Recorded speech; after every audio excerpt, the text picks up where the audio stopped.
What's up guys, JV2017 here, and I am bringing you a new Fallout 4 tips and tricks video, and this time we're looking at a few tips to get you started in the hardest difficulty mode.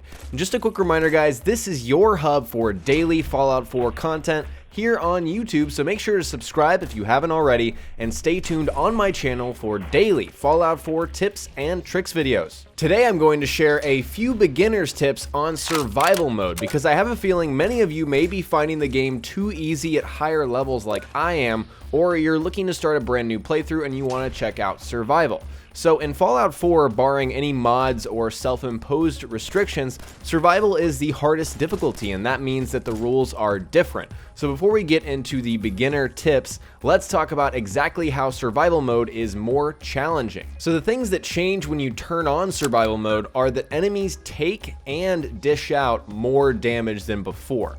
And there's a slower rate of healing whenever you take anything that heals you, like food or stim packs, and also you will find more legendary enemies out in the world. So I found some actual numbers relating to damage, some percentages. I didn't want to put them on the screen because I'm not 100% sure if they're confirmed, but they sound about right. So I wanted to share them with you to give you kind of a taste of what survival will, give you in terms of damage. So just as a comparison, on normal difficulty, the player deals 100% damage and also takes 100% damage. That's going to help us kind of compare these two. So when you switch it onto survival mode, the player deals half of 100%, so 50% damage, and takes twice as much damage. So the player takes 200% damage if we're talking about percentages. So another way to say this is if a weapon deals 100 damage on normal, it'll be dealing only 50 damage to an enemy on survival. And if an enemy deals 100 damage on normal to the player, it'll actually deal 200 damage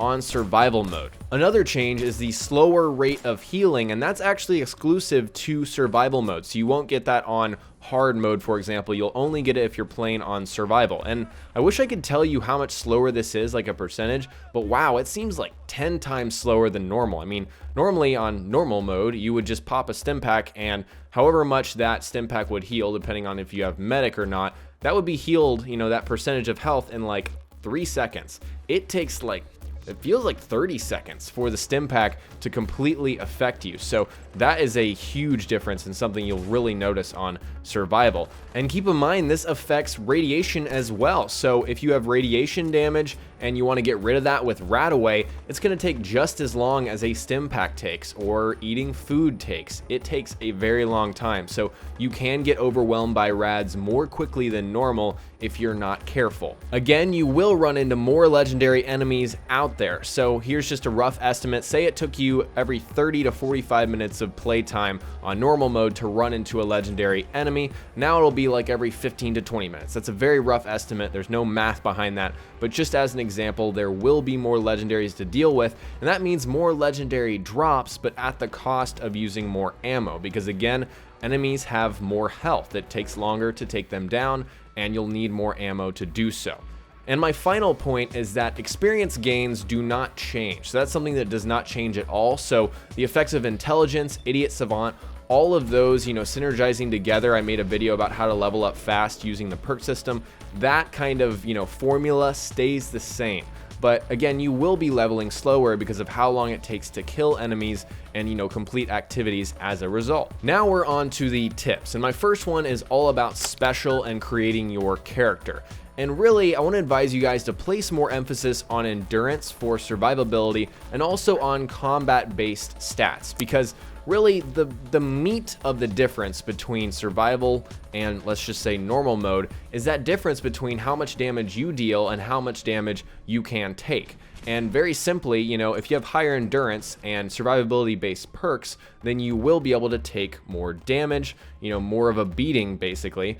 And of course, you have to compensate for dealing less damage with combat based stats. So really what I'm telling you guys is you probably want to focus more on endurance, perception, agility, and luck. You know, those are the special categories that have to do with survivability and combat. And that's not to say that the other categories don't have their uses, especially if you're playing a certain build. But really what I'm trying to say is consider dumping an extra point into each of these categories and taking out of the other ones. So that would mean there's a less emphasis on strength, of course, unless you're playing a melee character. If you're doing a melee survival playthrough, that's a totally different story.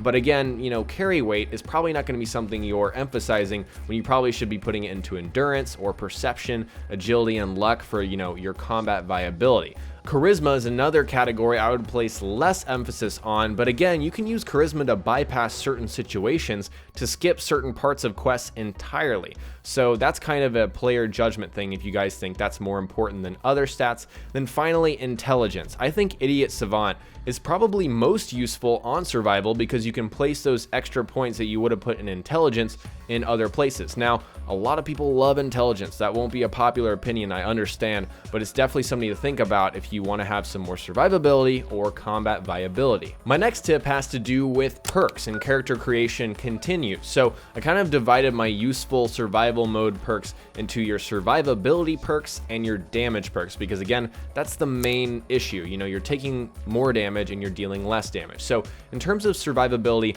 I'd recommend taking Life Giver, Medic, and Scrounger. So Life Giver goes without saying, you get a flat boost to your maximum health. That is really helpful, and rank 3 gives you health regeneration, and that cannot be understated in survival mode. That's super useful, so definitely take Life Giver. Medic is kind of your choice. I think taking the first 2 ranks is a good idea because that increases your Stimpak and Radaway effectiveness to 60% of your health.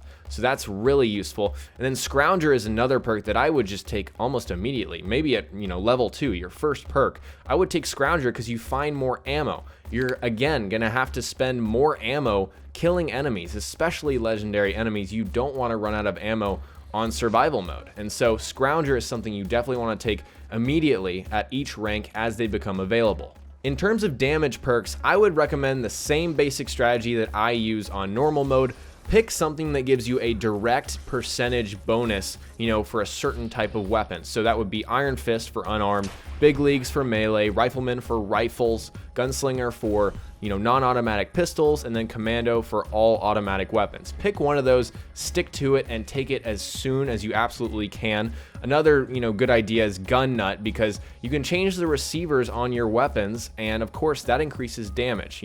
That will be useful. And also Bloody Mess gives you that flat percentage boost up to 15% more damage. So that's also useful. And in my opinion, Rifleman is probably one of the best here because rifles are just insanely good in this game. They also affect shotguns. That's something maybe a lot of people don't catch on to. So shotguns and rifles are affected by Rifleman. Rifleman's easily one of my favorite direct damage bonus perks. Something else to note, if you're not taking Gun Nut, always pick up weapons with long names because that means there's a lot of mods on those weapons. So when you scrap them, you'll save those mods. You get to keep them for later when you want to put them on similar weapons or on a nice legendary weapon that already has a legendary modifier on it. My third tip is to not forget the early basics. There's a lot of early game benefits that you need to take advantage of on survival mode. For example, don't forget to grab the special book for your extra special point under Sean's crib. Don't forget that period. Doesn't matter what mode you're on. Always get that perception bobblehead from Preston in the early game because bam, that's another, perception point. That's really useful.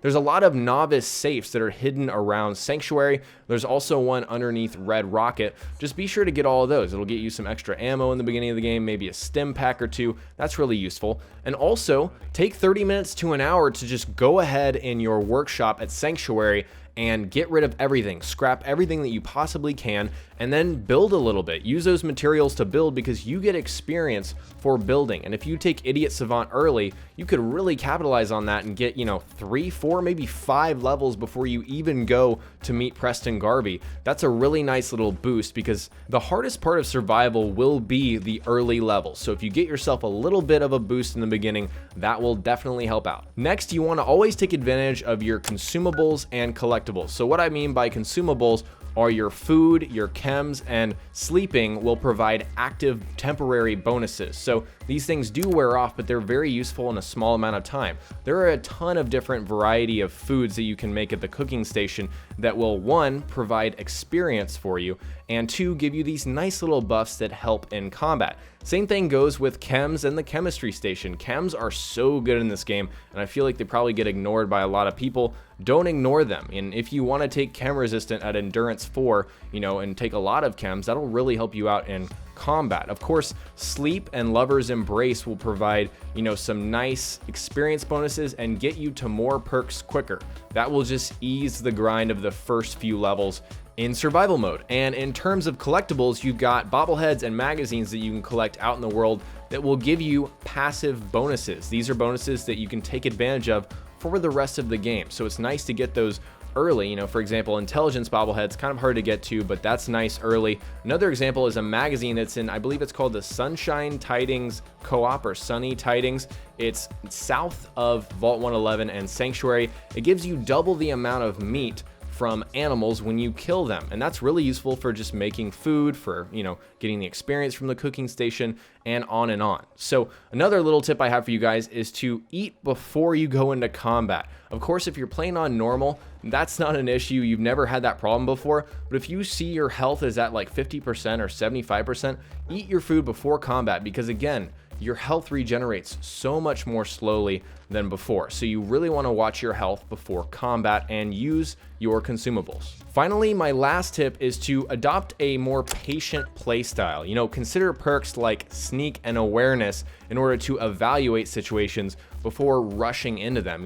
Look at the resistances of your enemies, because now they probably matter a lot more than they ever have on any other mode. Also, think about silencers. Silencers are more useful now because they won't attract as many enemies. If you get into a situation where you're being ambushed by like 3 or 4 enemies, you really have to watch out. You're probably not going to win a ton of those battles within the first 20 levels. Another thing to think about is that explosives are really deadly, and that works both ways. So it works offensively when you're using them against enemies. They're very useful on survival, but also they kill you very quickly, especially mines. You're probably not going to survive if you run over a frag mine and hesitate, double take, and then decide where you're going. You're probably going to die. And that's really useful if you haven't saved in a while. So rank 3 of sneak will disable traps. That's pretty useful, pretty helpful, so think about that. On a final note, the biggest challenge of survival mode will be the first 20 levels, because after then you're gonna start getting guns that are good enough. For example, Overseer's Guardian with Rifleman, that is a winning combination on any, difficulty at all. Survival, it's even good there. So you're gonna get enough good guns and stim packs by, around level 20, and then it should be getting easier. But the biggest challenge is to survive in the beginning. So I hope these tips helped you guys, kind of get through the first 20 levels. And I want to know, will you play survival mode after watching this video? Have you played survival? What are your experiences? And also suggest some more tips for everyone else. I didn't get everything. I don't always get everything. So share what you guys know below. Alright guys, today I shared some beginner's tips on how to get started in survival mode in Fallout 4, and next time we will cover more Fallout on my channel, so stay tuned for daily Fallout 4 tips and tricks videos, and remember that this is your one-stop shop for Fallout 4 content on YouTube. If you learned something new, remember to hit that like button, I'd really appreciate it, and don't forget to subscribe for more general tips and tricks videos, unique weapon guides, and also unique build guides coming in the future.